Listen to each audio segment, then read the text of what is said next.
नमस्कार। आप देख रहे हैं सर्वोच्च दर्पण न्यूज।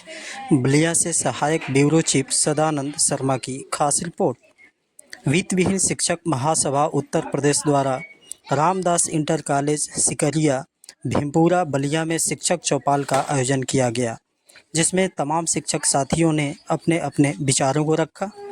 इसी क्रम में शहीदी धरती गाजीपुर से आए हुए मुन्ना सिंह यादव जी ने कहा कि हम सभी शिक्षक साथियों की एक ही पीड़ा है और इस पीड़ा को दूर करने का एक ही प्लेटफॉर्म है, वो प्लेटफॉर्म है संगठन। इसलिए हमें संगठन के प्रति समर्पित होना पड़ेगा और हमें ऐसे व्यक्ति का चुनाव करना होगा जो कंधे से कंधे मिलाकर चले। जो हम वित्तविहीनों की बात करें, आज वित्तविहीन की दशा बहुत ही दयनीय है। वित्तविहीन भूखों मर रहे हैं, कोई पूछने वाला नहीं है। हम इस तरीके के व्यक्ति का चुनाव ना करें जो केवल अपनी बात करता हो। इस सभा में रामजी सिंह, धनंजय उपाध्याय, वर्मा जी, सोनू जी, ओम प्रकाश, संतोष यादव, आलोक मिश्रा, राजेश जी, शर्मा जी आदि तमाम शिक्षक मौजूद रहे। संचालन राम बच्चन यादव जी ने किया। लालटेन से भी कम रोशनी आती है। ये हमारे माननीय लोगों का विकास कार्य है। साथियों, जहां तक वित्तहीन शिक्षक की बात है, बहुत पीड़ा है। हम लोगों को भी एक आशा और उम्मीद थी कि हम लोग विद्यालय खोल करके अपने क्षेत्र के सम्मानित प्रबुद्ध वर्ग के लोगों को अपने विद्यालय में टीचर के रूप में रख करके और एक रोजगार भी देंगे और क्षेत्र के बच्चों को शिक्षा भी अच्छी मिलेगी और हम लोगों का विद्यालय भी चलेगा। लेकिन इस पर किसी सरकार की, किसी मुख्यमंत्री की सोच नहीं गई कि ये अच्छा कार्य है या बुरा है। हमारे माननीय एमएलसी साहब लोग कहते हैं समय आएगा तो हम लोग लड़ेंगे, चुनाव जब आएगा तब समय आएगा। अब जो है एमएलसी साहब लोगों का मैसेज आना शुरू हो गया है। आप लोगों से मैं निवेदन करूंगा, इतने लोग बैठे हैं, कम से कम 10-15 विद्यालयों के प्रधानाचार्य मैनेजर होंगे। हमारी संख्या कम नहीं है, आप 200 शिक्षकों के बराबर हैं। अगर 200 शिक्षक सवाल करने लगे अपने एमएलसी से तो घबराने लगे और सवाल करना जरूरी है। मैं यादव जी समाजवादी पार्टी से कहते थे कि हम चुनाव लड़ रहे हैं, हम वोट दीजिए। जीतने के बाद कह रहे हैं कि समाजवादी शिक्षक सभा का सदस्य मत बनिए।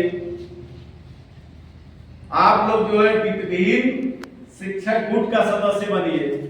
हमें नहीं समझ में आ रहा है कि पार्टी में हम लोग रहे कि उनके साथ रहे।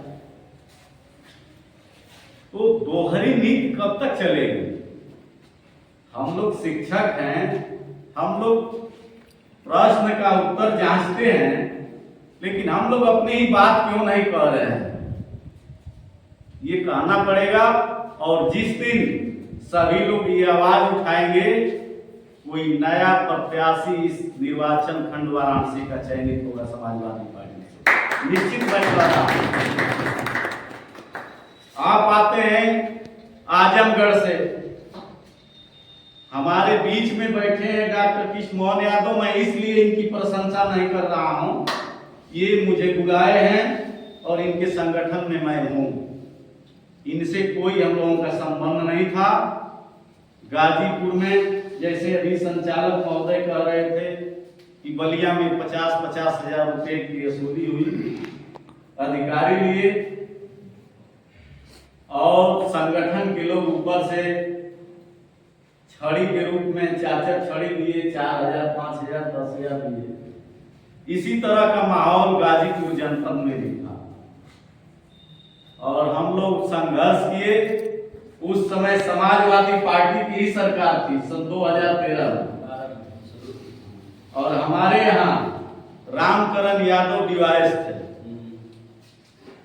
वह व्यक्ति डांटता था प्रधानाचार्यों को। हम लोग कहते हैं कि हमारी पार्टी की सरकार रहेगी तो हमारा काम होगा, नहीं होगा, संघर्ष करना पड़ेगा। रामकरण यादव डांट रहे थे, वहां के कई विद्यालयों के प्रधानाचार्य रहे और कुर्सी से ही स्वागत किया गया उनका, कुर्सी उठा करके फेंक दिया गया, कोई मारा पीटा नहीं। मची भगदड़ पूरे जिले के जनप्रतिनिधियों के दिमाग में गई वो बात, तो लड़ना पड़ेगा। उसके बाद डॉक्टर कृष्णमोहन यादव जी से जब हम लोगों की मुलाकात हुई, हम लोगों ने बताया इस तरह का माहौल है यहाँ गाजीपुर में, और ये जब से गए लड़े। क्रीडा शुल्क हम लोगों के यहाँ नहीं लगता है। ये जो संगठन के नाम पर लोग चंदा उगाही करते थे, एक विद्यालय से 2000, 5000, कोई सीमा नहीं थी।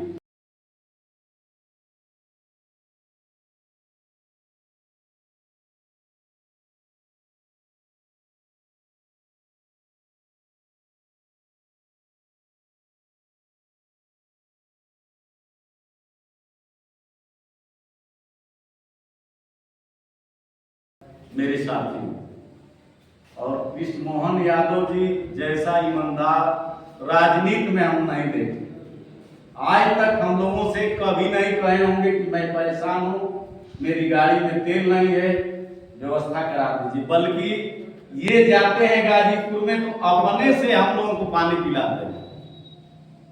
हम लोगों को अच्छा नहीं लगता है, लेकिन कहते हैं अरे भाई किसी का पैसा ही है, आप लोगों का घर नहीं है, गाजीपुर हम आए हैं। तो ऐसे नेता पसंद है कि जो हमको लूटने का काम करता है। आप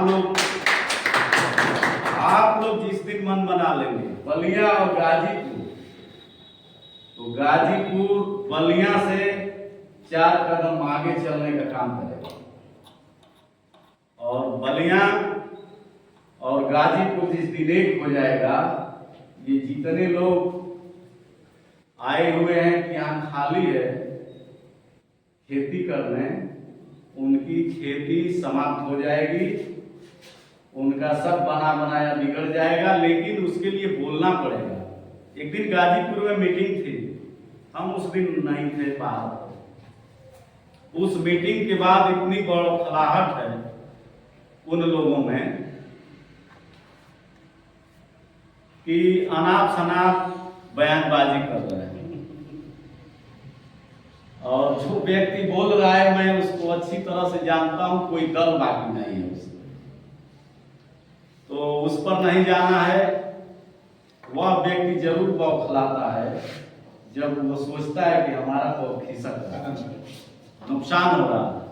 इसलिए आप लोगों से निवेदन के साथ कहना चाह रहा हूं कि आप लोग, अभी समय है चुनाव का, लेकिन चुनाव हम लोगों को नहीं देखना है, अपने संगठन को मजबूत करना है। और हम सबकी पीड़ा एक ही है, हम लोगों की बीमारी एक ही है, और इलाज भी वही होगा जो मैं बताया।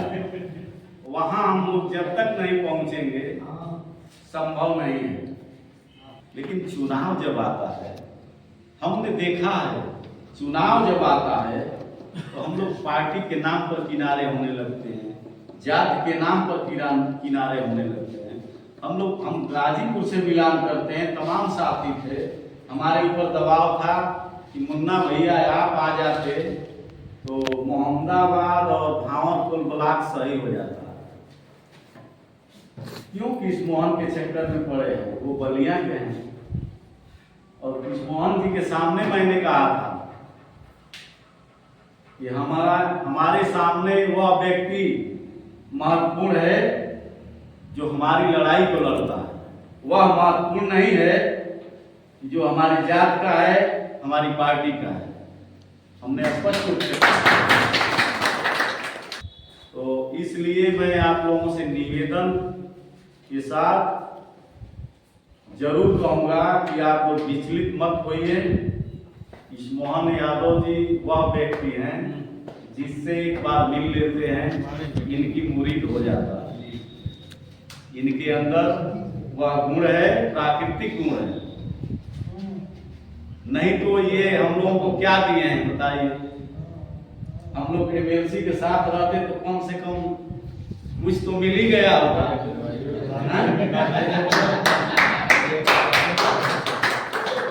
लेकिन हम लोगों का जो मान और स्वाभिमान सम्मान की जब बात आती है, हम गाजीपुर से जब फोन करते हैं, भैया एक हमारे यहाँ एक शिक्षक बीमार हैं, कहते हैं ठीक है मुन्ना भैया हम कल आएंगे, तो वहाँ छाती जो है गुना हो जाता है हम लोगों का।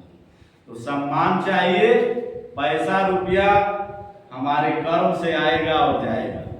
इन्हीं चंद बातों के साथ अपनी वाणी को विराम देता हूँ। जय हिंद, जय श्री राम।